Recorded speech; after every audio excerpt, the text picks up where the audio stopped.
Telugu Desam party ఇంత బలంగా ఉందంటే దానికి కారణం వెనుకబడిన వర్గాలే కారణం, మీరే కారణం అని చెప్పి మరొకసారి మీ అందరికి విజ్ఞప్తి చేస్తున్నా. ఒకరోజు 2 రోజులు కాదు, 43 సంవత్సరాలుగా తెలుగుదేశం పార్టీ జెండా మోశారు, కష్టపడ్డారు, సైకిల్ గుర్తుకే ఓటేశారు, బెదిరిస్తే భయపడలేదు. అనేక సమస్యలు వచ్చినా ఎదురుడ్డి నిలబడ్డారు. అందుకే నేను ఎంపిక చేసిన గ్రామం కూడా మీరు చూస్తే, నేను ఇలాంటి గ్రామాలు చూడాలి, మీకు ఒక భరోసా ఇవ్వాలి. 43 సంవత్సరాలు పార్టీని ఆదుకున్న మిమ్మల్ని అన్ని విధాల ఆర్థికంగా, రాజకీయంగా, సామాజికంగా పైకి తేవాలనే ఉద్దేశంతోనే నేను ఈ గ్రామానికి వచ్చానని చెప్పి కూడా నేను మీకు తెలియజేస్తున్నా. నేను ఇటీవల కొత్త కార్యక్రమానికి శ్రీకారం చుట్టాను. నెల వస్తే, మొదటి తారీఖు వస్తే ఆఫీసర్లు కానీ, రాజకీయ నాయకులు కానీ అందరం కూడా మొదటి తారీఖు వచ్చిందనుకుంటాం, జీతాలు తీసుకుంటారు, హ్యాపీగా ఉంటారు. కానీ ఒక నూతనమైన నిర్వచనం ఇచ్చి మొదటి తారీఖు వస్తే ప్రజల సేవలో అందరూ ఉండాలని, పేరు కూడా ప్రజాసేవలో అనే పేరు పెట్టి 7 గంటలకు మీ తలుపు దట్టి మీకు డబ్బులు ఇచ్చే కార్యక్రమాన్ని ఏర్పాటు చేశాను. కలెక్టర్ దగ్గర నుంచి, మంత్రి దగ్గర నుంచి, కింది స్థాయిలో ఉండే అధికార యంత్రాంగం, రాజకీయ ప్రతినిధులు అందరూ కూడా మీ దగ్గరికి రావాలి, మీ దర్శనం చేసుకోవాలి. అందుకే నేను ఒక మాట అన్నాను, ప్రజలే ఫస్ట్, అంటే ప్రజలే ముందు, ఆ తర్వాతనే మిగిలినటన్నీ. ఆ నినాదంతో ఇప్పటికి 10వ నెల నేను చెప్పి, నేను అమరావతిలో ఉంటే, ఏసీ రూమ్లో ఉంటే 2 రోజుల తర్వాత మా మంత్రులంతా నన్ను తిట్టుకొని ఈయన ఏసీ రూమ్లో ఉన్నాడు అని వీళ్ళు కూడా ఎగ్గొట్టే పరిస్థితి వస్తుంది. నేను ముందుండి నడిపించాలనే ఉద్దేశంతో క్షేత్రస్థాయిలో నేను పనిచేస్తున్నాను.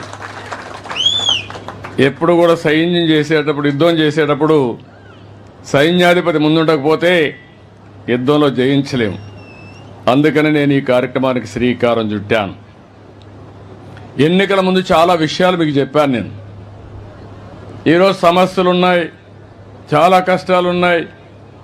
ఏదైనా ప్రజల సమస్యలు మాట్లాడితే వాళ్ళ మీద దాడులు చేశారు. గ్రామాల్లో ఉండే మీరంతా బయట రానియకుండా మిమ్మల్ని కట్టడి చేశారు, వేధింపులు చేశారు, ఇవన్నీ జరిగాయి. ఆ రోజు నేను ఒక మాట చెప్పింది, మళ్ళీ ఈ రాష్ట్రాన్ని పునర్నిర్మాణం చేసి మీ జీవితాల్లో వెలుగు చూపించే బాధ్యత నేను తీసుకుంటానని ఆ రోజు చెప్పాను. ఆ మాట ప్రకారం ముందుకు పోతున్నాం. నేను వచ్చిన మొట్టమొదటిసారిగా మీరు గుర్తుపెట్టుకోండి, డబ్బులు లేవు, జీతాలు కూడా ఇవ్వగలుగుతామా లేదా నాకే అనుమానం. కానీ ఒక మాట చెప్పాను, ఏప్రిల్ నుంచి పింఛన్ ఇస్తానని చెప్పాను.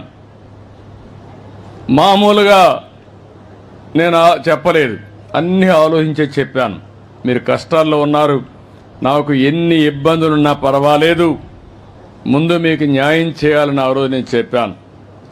అందుకనే మీరు ఒకసారి చూస్తే ఈ పింఛన్ అనేది కూడా అందరూ ఆలోచించుకోవాలి. వచ్చిన 63 లక్షల మందికి పింఛన్లు వస్తున్నాయి. మీరు ఒక్కసారి ఆలోచించుకోవాల్సిన అవసరం ఉంది. వేరే రాష్ట్రాల్లో ఇస్తున్నారా, ఇస్తే ఎంత ఇస్తున్నారు అని మీరందరూ గుర్తుపెట్టుకోవాల్సిన అవసరం ఉంది. పింఛన్ ప్రారంభించింది ఎన్టీ రామారావు గారు 35 రూపాయలు, దాంతో ప్రారంభమైంది. నేను వస్తానే దాన్ని 70 చేశాను. ఆ తర్వాత మళ్ళీ ముఖ్యమంత్రి అయిన తర్వాత 2014లో 200 రూపాయలు ఒకేసారి 5 రెట్లు 1000 రూపాయలు చేశాను. మళ్ళీ 1000 రూపాయలు 2000 రూపాయలు చేశాను. ఇప్పుడు కూడా కొంతమంది మాట్లాడతారు, మేం చేసాం 2000 అంటారు. మీరు చేసింది 2000 కాదు, 2000 నుంచి 5 సంవత్సరాల్లో 250 ఇచ్చి 5 ఏళ్ళు ఇచ్చారు మీరు. నేను వస్తానే ఏప్రిల్ నుంచే పెంచిన పింఛన్లు 3,000 నుంచి 4,000 రూపాయలు మీకు చేశాం. ఒక కుటుంబాలు నేను చూశాను ఇప్పుడే, 2 కుటుంబాల దగ్గరికి వెళ్ళాను. ఆ 2 కుటుంబాలు కూడా ఈయన ఎల్లావుల వెంకటేశ్వరరావు, ఆడబిడ్డ పెళ్లి చేశాడు. ఎవరో కాదు, భార్య తమ్ముడో. పెళ్లి చేసి పిల్లలు పుట్టిన తర్వాత ఒక అమ్మాయి మానసికంగా సమస్య వచ్చింది. ఇంకొక అమ్మాయి పుట్టిన తర్వాత వదిలేసి వెళ్ళిపోయాడు. ఎక్కడ పోయాడో తెలియదు. ఆయన దారి ఆయన చూసుకున్నాడు. ఆ తండ్రి కుటుంబ బాధ్యత తీసుకున్నాడు. ఈయన తీసుకున్నాడు. ఇప్పుడు ఆ అమ్మాయిని చూసుకోవాలి, వీళ్ళు కూలి పని చేసుకోవాలి, మళ్ళీ వీళ్ళు జీవనోపాధి కలపాలి. అందుకే నేను ఆలోచించింది, ఒకప్పుడు 5 రూపాయలు ఇచ్చేవాడిని దివ్యాంగులకి, అది 3,000 చేశాను. మళ్ళా పెంచలేదు. నేను వస్తానే అది 6,000 రూపాయలు చేశాను అందరికీ. ఇలాంటి పిల్లలకి, మతి స్థిమితం లేని పిల్లలకి, నడవలేని మంచానికే పరిమితమైన వ్యక్తులకి 15,000 రూపాయలు చేశానంటే అది మానవత. ఒకేసారి 5 రెట్లు పెంచాను. ఇప్పుడు ఆ కుటుంబం ఆ డబ్బులతో జీవించే పరిస్థితికి వచ్చారు. ఇవి ఇంకో పక్క మీరు చూస్తే, ఒక పక్క 4,000 ఇచ్చాను, దివ్యాంగులకు 6,000 ఇచ్చాం.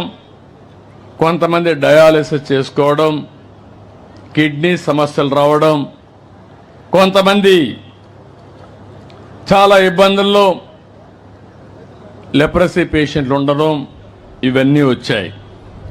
వాళ్ళందరికీ 10,000 రూపాయలు ఇచ్చాను. ఇవన్నీ ఇచ్చి ఈ రాష్ట్రంలో మీరు ఒకసారి చూస్తే దగ్గర దగ్గర 2.5 కుటుంబాలకు ఒక వ్యక్తికి పింఛన్ ఇస్తున్నాం. 1,50,00,000 కుటుంబాలుంటే 64 లక్షల పింఛన్లు ఇస్తున్నామంటే ఆవరేజ్న 2.5 కుటుంబాలకు ఒక పింఛన్ ఇచ్చిన ఘనత తెలుగుదేశం ప్రభుత్వాన్ని చెప్పి కూడా ఎన్డీఏ ప్రభుత్వాన్ని. అది కూడా మీరు ఒకసారి చూస్తే మీ ఆదాయానికంటే సమానంగా ఒకసారి ఎక్కువ ఆదాయం వచ్చే పరిస్థితి వచ్చింది. 4,000 అంటే 12 × 4 48,000. మీ ఎకరా సేద్యం చేసి ఎంత వస్తుందో ఆలోచించండి. సంవత్సరం మొత్తం కూలి చేసినంత రాదు. అలాంటిది నేను ఆలోచించింది పేదవాళ్ళకు అండగా ఉండాలనే ఉద్దేశంతో ఈ కార్యక్రమానికి శ్రీకారం చుట్టాం. ఈ ఒక్క కార్యక్రమంలో 33,100 కోట్ల రూపాయలు ఖర్చు అవుతుంది. భారతదేశంలో ఎక్కడా లేదు. ఒకప్పుడు బటన్ నొక్కారన్నారు, మీ బటన్లన్నీ నా పింఛన్తో సమానం అని చెప్పి మరొక్కసారి మీకు అందరికీ తెలియజేస్తున్నా.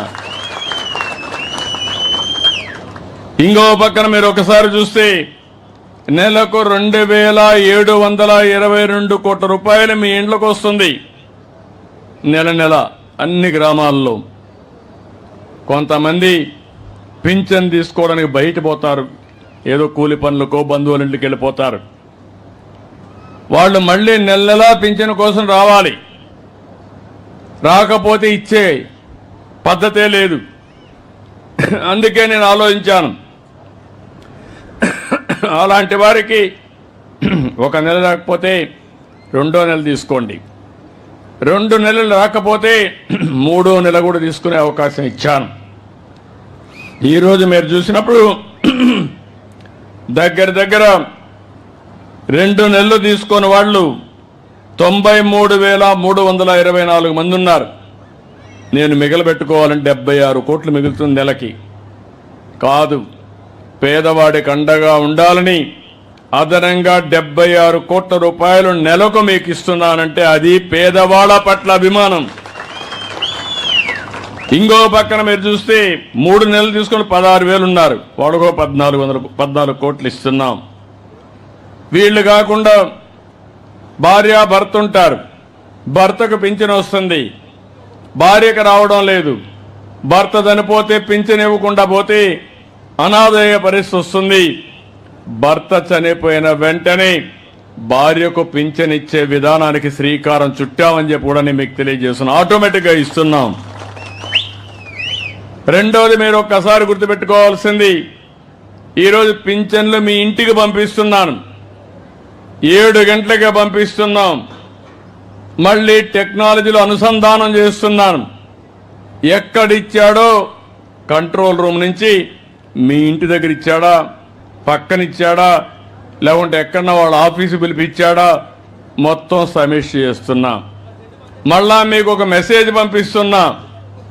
పింఛన్ ఇచ్చినప్పుడు డబ్బులు ఏమన్నా తీసుకున్నారా అని కూడా అడుగుతున్నా. మిమ్మల్ని ఇబ్బంది పెట్టారని అడుగుతున్నా. మర్యాదగా మాట్లాడారని అడుగుతున్నా. అంటే ఉద్దేశం ఏంటి? పింఛన్ ఇవ్వడం అనేది తీసుకోవడం మీ హక్కు. ఇచ్చే వాళ్ళకు కూడా జీతం ఇస్తున్నాం. ఇచ్చేటప్పుడు గౌరవంగా ఇవ్వాలని ఎప్పటికప్పుడు పర్యవేక్షిస్తున్నాం. నేను ఒక మాటలో చెప్పాలంటే అందరినీ అభినందిస్తున్నా. తొలి రోజే 98% పింఛన్లు ఇచ్చేస్తున్నారు. మా అధికార యంత్రాంగం పోటీ పడిస్తున్నారు. ఇప్పుడు దానికి అందరినీ అభినందిస్తున్నా. శభాష్, మీరు పేదల సేవలో బ్రహ్మాండంగా పనిచేస్తున్నారు. దానికి మనస్ఫూర్తిగా అభినందనలు. మీకు అందరికి కూడా పింఛన్లు వస్తున్నాయని నమ్మకం ఉంటే గట్టిగా చప్పట్లు కూడా చెప్పండి, లేకుంటే అవసరం లేదు. ఇది అధికార యంత్రాంగం గుర్తుపెట్టుకోవాలి. ఈ నమ్మకాన్ని మీరు కాపాడుకోవాలి. అప్పుడే మనందరికీ న్యాయం జరుగుతుంది. మన జీవితాలకు ఒక మీనింగ్ ఉంటుందని చెప్పి కూడా నేను మీకు తెలియజేస్తున్నా. ఇంకో పక్కన మీరు ఒకసారి చూస్తే ఇవన్నీ కూడా ఇస్తూనే ఒక్కసారి మీరు గుర్తుపెట్టుకోవాలి, మనం ఇచ్చేది 4000 లాస్ట్ స్లాబ్. అది అందరికీ ఇచ్చేది 4000, ఇంకోటి 6000, ఇంకోటి 10,000, ఇంకోటి 15,000. తెలంగాణలో మనకంటే ధనికమైన రాష్ట్రం. నేనే అక్కడ హైదరాబాద్ అన్ని డెవలప్ చేశాం. అక్కడ పింఛన్ ఇప్పుడు ఎక్కువగా, అందరికంటే మళ్ళా వాళ్లే ఎక్కువ. మన తర్వాత 2016 రూపాయలు ఇస్తారు నెలకు. తమిళనాడు 1000 రూపాయలే, కేరళలో 1600, కర్ణాటక బెంగళూరు ఉంది 600, ఉత్తరప్రదేశ్ ఒరిస్సాలో 500. ఇప్పుడు నేను అడుగుతున్న, సమిక్షేమం ఇవ్వలేదనే వాళ్ళకి నేను ఇచ్చేది కళ్ళుంటే చూడాలి, మనసుంటే ఆలోచించాలని అలాంటి వ్యక్తులకు విజ్ఞప్తి చేస్తున్నా. మీరు కూడా గుర్తుపెట్టుకోవాల్సిన అవసరం ఉంది. ఎవరైనా వచ్చి ఏమి ఇచ్చాడంటే ఏమి ఇచ్చానో ధైర్యంగా చెప్పి మీరు వాళ్ళని నిలదీస్తే రాబోయే రోజుల్లో ఇంకా మెరుగైన ఫలితాలు మీకు వస్తాయి. అదే నాకు కొండంత బలం అని చెప్పి కూడా నేను మీకు తెలియజేస్తున్నా. అవే మీ ఆశీస్సులు నాకు. ఇంకో పక్కన మీరు ఒక్కసారి ఆలోచించినప్పుడు ఇలాంటివన్నీ కూడా రకరకాలుగా 28 రకాల పింఛన్లు మనం ఇస్తున్నాం. ఈరోజు పింఛన్లే కాదు, నేను ఆ రోజు ఒక మాట చెప్పాను. అన్నా క్యాంటీన్లు మళ్ళా పెడతానని అన్నా క్యాంటీన్లు పెట్టి దగ్గర 200 క్యాంటీన్లో పేదవాళ్లకు భోజనం పెడుతున్నాం.